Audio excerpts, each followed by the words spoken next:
Thank you very much.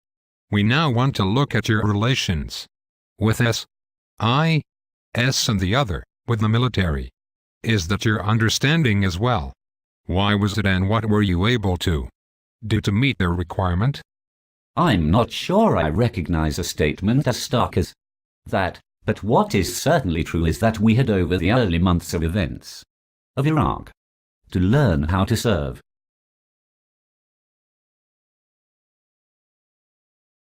In an entirely new way, and I think there were a number of components to that.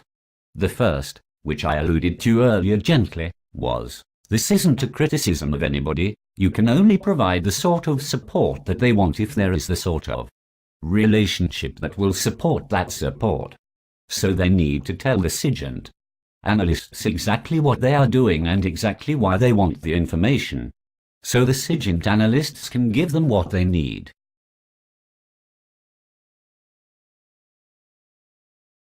It very often came down to personal trust. If we had someone who got to know his opposite number in the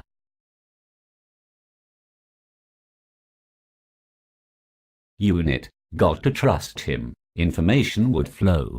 Then personalities change and you have to start all over again.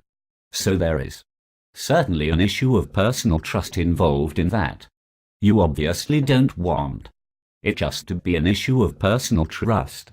You want it to be down to an organizational relationship and a matter of proper process, and we gradually build that up.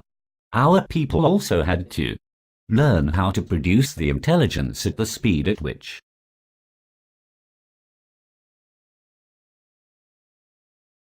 needed it. That's a case of analytical techniques and operational methods. You have to put in place the communications to get it to them as quickly as they need it. That might or might not exist. So there is there are several components to this, and on the one hand I don't find the stark statement you have just made. That seems to me as though it probably has a personality thing in it. Yes. On the other hand, it is undoubtedly true that it took us a while to get to the level that they really wanted it. Certainly by the time I went out there in 2005,